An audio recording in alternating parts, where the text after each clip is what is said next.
भाजपा प्रदेश अध्यक्ष सीपी जोशी प्रदेश अध्यक्ष बनने के बाद पहली बार आज सीकर आए। भाजपा प्रदेश अध्यक्ष सीपी जोशी आज शेखावटी के दौरे पर हैं। जोशी शेखावटी में सीकर, झुंझुनू और चूरू जिलों में आज दौरा कर रहे हैं। इसी के तहत आज सीपी जोशी के प्रदेश अध्यक्ष बनने के बाद पहली बार सीकर आगमन पर जिले की सरगोट सीमा से भाजपा कार्यकर्ता एवं पदाधिकारी और कार्यकर्ताओं ने प्रदेश अध्यक्ष का शानदार स्वागत किया।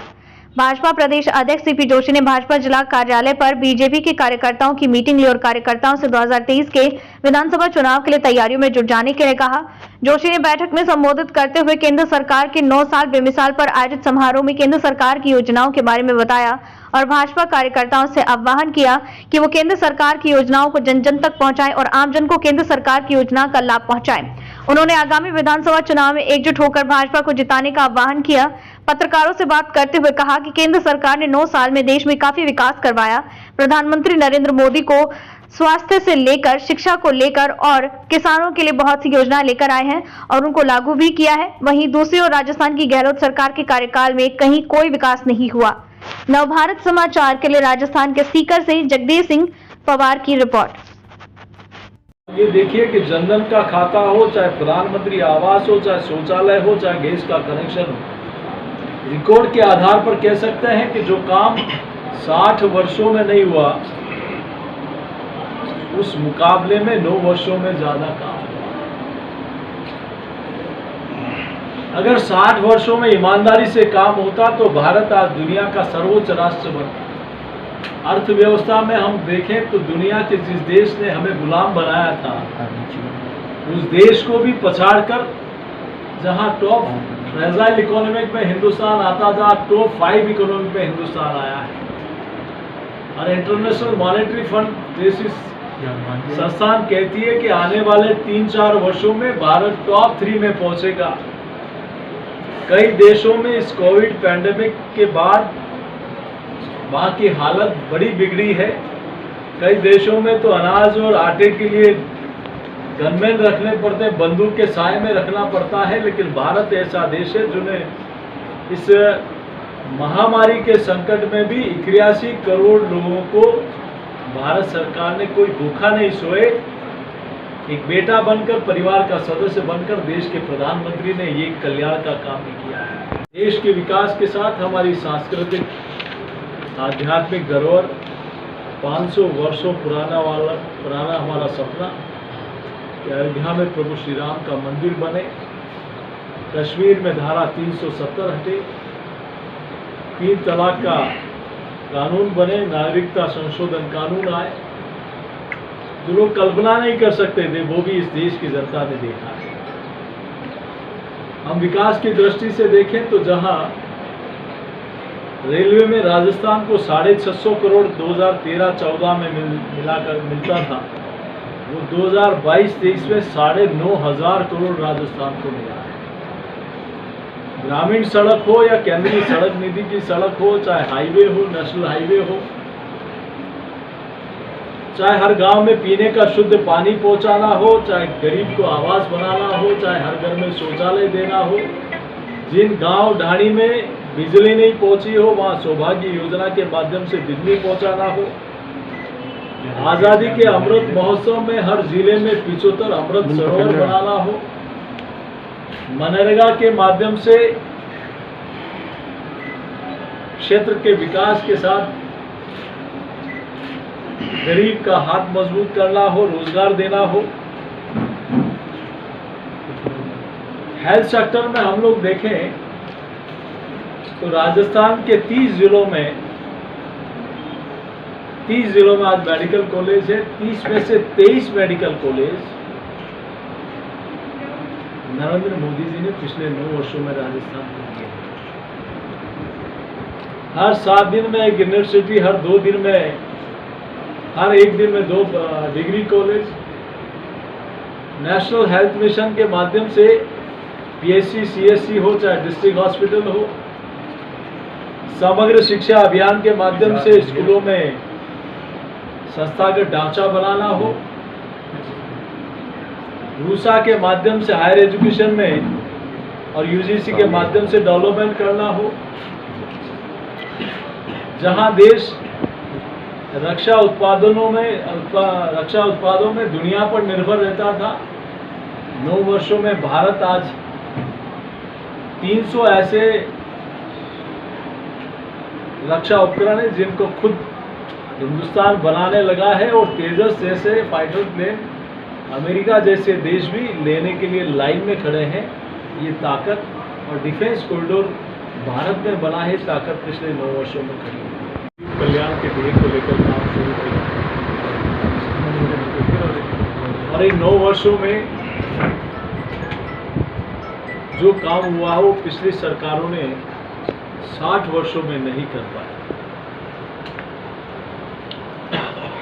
पहले सिर्फ नारे मिले, वादे मिले, लेकिन इन 9 वर्षों में जो कहा वो करके दिखाया।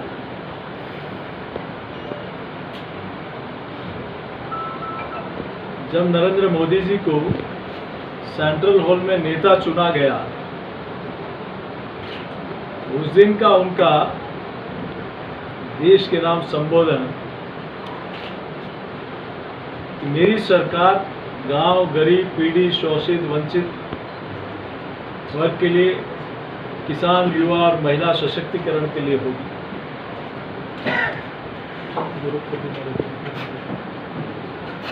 इन 9 वर्षों में गरीब कल्याण के साथ, सेवा और सुशासन के साथ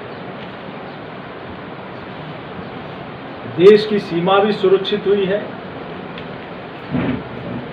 तो देश का जवान भी उसका मनोबल बढ़ाने का काम भी हुआ है। दुनिया में भारत का वैभव भी बढ़ा है। जहां कभी भारत को कमजोर और भ्रष्ट देशों की गिनती में यूपीए के शासन में आ गया था, उस भारत के प्रधानमंत्री को दुनिया में ऑस्ट्रेलिया जैसे देश के प्रधानमंत्री भी गए कि prime minister Modi is the boss. दुनिया के विकसित राष्ट्र भी जहां वीजा देने के लिए कतराते थे, वो ऑटोग्राफ लेने के लिए लाइन में खड़े होते हैं। जहां भारत के पासपोर्ट की ताकत दुनिया में बड़ी है, भारत के तिरंगे की ताकत दुनिया में बड़ी है। रूस और यूक्रेन में पूरी दुनिया ने देखा है कि भारत के बच्चों को सुरक्षित लाने के लिए माननीय मोदी जी के एक फोन ने दोनों दुश्मन राष्ट्रों ने युद्ध विराम कर दिया, और 20,000 हमारे भाई और बहन सुरक्षित हिंदुस्तान लौट के आए। वहाँ भारतीय जनता पार्टी जो सचिवालय का घेराव कर रही थी, उसमें ओबीसी के किसी भी वक्ता नेता को मौका नहीं दिया गया।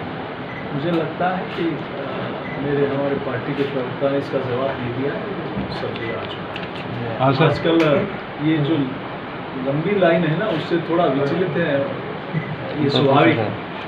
जेपी में बहुत सारी वो है, सरकार रिपीट नहीं डिलीट होने वाली है, और मैं सोचता हूँ जो पाप उन्होंने किया, जो किसानों के साथ धोखा किया, जो युवाओं के सपनों को, उनके अरमानों को तोड़ा गया, कांग्रेस पार्टी को घुटने में कई वर्ष लगता है। उनका दावा है कि महंगाई राहत के माध्यम से जनता में विश्वास पैदा हुआ है, क्या कहना चाहेंगे? आपने महंगाई का वादा 2018 के मैनिफेस्टो में किया था कि हम राहत देंगे। जब आपकी सरकार की सांसें कुछ दिनों की बची है, तब आपको याद आ रहा है उस महंगाई राहत में भी मैं आपको कहता हूँ, वहाँ कैंप में जाए, वहाँ पंखा और कूलर लगा है, उसकी कीमत क्या है और उसका किराया कितना इस सरकार उठा रही है, उसको दे रही है, कितना उसमें भी भ्रष्टाचार। सचिवालय में करोड़ों रुपया और सोना मिलता है, देश के इतिहास में पहली बार हुआ है। पीएचडी विभाग हो, चाहे कोई भी इनका विभाग हो, पोषाहार हो, हर विभाग में, और हम नहीं कह रहे हैं, इनके कुनबे, इनके परिवार के लोग कह रहे हैं, इनके विधायक और मंत्री चीख कर कह रहे हैं, पत्र लिखकर उनके लेटर पैड खत्म हो गए कि इससे महाभ्रष्ट सरकार हमने कभी नहीं देखी। वो तो कह रहे हैं कॉन्फ्रेंस करके हमने पकड़वाया अधिकारी को। आप ये देखिए कि उस विभाग का मंत्री कौन है?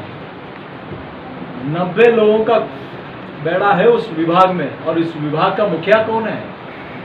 और कौन से उस अधिकारी को सोना पसंद है रिश्वत में लेना? वो पैसा कौन लेकर आया, किसके पास लेकर आया, कहाँ जाना था, रातों रात प्रेस कॉन्फ्रेंस क्यों करी, रातों रात कितना पैसा था और कितना दिखाया गया।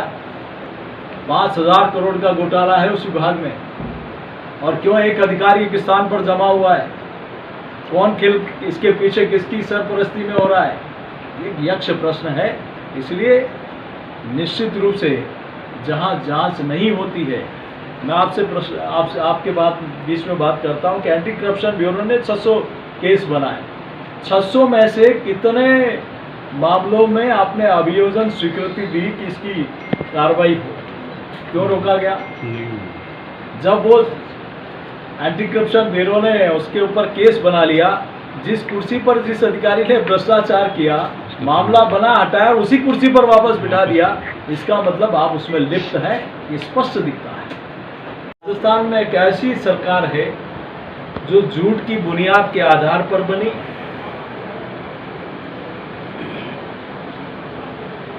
मात्र 1.5 लाख वोटों के अंतर से एक ऐसी सरकार आ गई जिसने राजस्थान को विकास की दृष्टि से पीछे धकेल दिया। कहा कि हम किसानों का संपूर्ण कर्जा माफ करेंगे।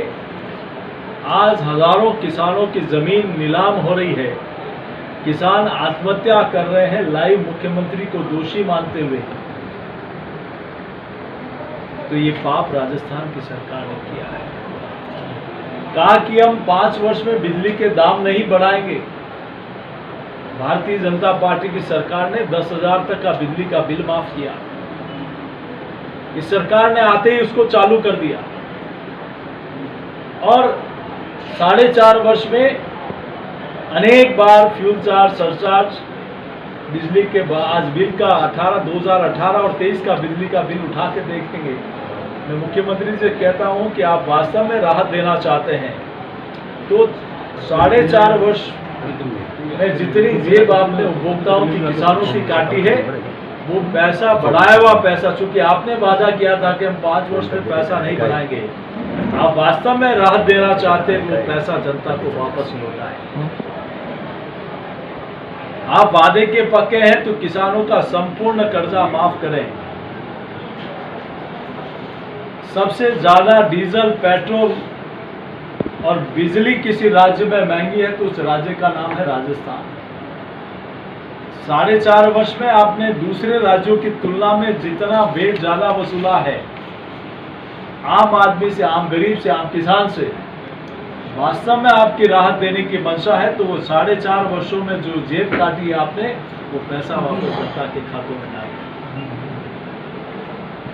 आज जहां वीरता के लिए जिला जाना जाता है, वहां एक बेटी के गोद में एक पिता की सांसें निकल जाए, ऐसी कानून व्यवस्था राजस्थान में है।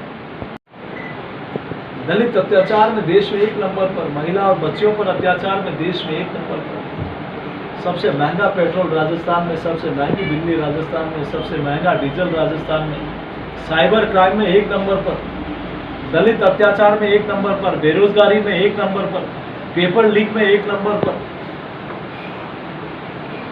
इस राजस्थान को कहां से कहां ले जाना चाहते हैं, और तुष्टीकरण में भी 1 नंबर पर।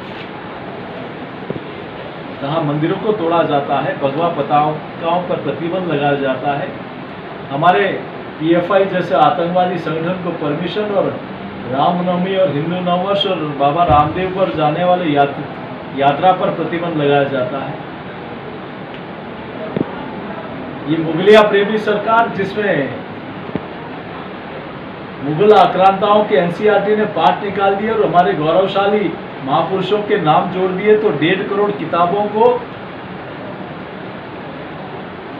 कमरों में बंद कर दिया। आज महाराणा प्रताप ने बोर्ड बनाया, महाराणा प्रताप महान का पाठ आ गया। मुख्यमंत्री जी, आपने 1.5 करोड़ किताबों को बंद कर दिया क्योंकि आप मुगलिया प्रेमी हैं। उन मुगल आक्रांताओं के पाठ हटा दिए, इसलिए आपको तकलीफ है, और महाराणा प्रताप की महान की 1.5 करोड़ छपी हुई किताबें आपने बंद कर दी। ये राजस्थान की जनता जवाब मांगती है आपसे। मुख्य रूप से भारत सरकार के 9 वर्ष होने पर आज मोर्चे के सम्मेलन, लाभार्थी सम्मेलन और ऐसे पूरे महाभर में ये कार्यक्रम चलेंगे। इसी निमित्त आज आप सब लोगों के बीच में आने का सौभाग्य मिला है। आप सब लोग आए, इसलिए आप सबका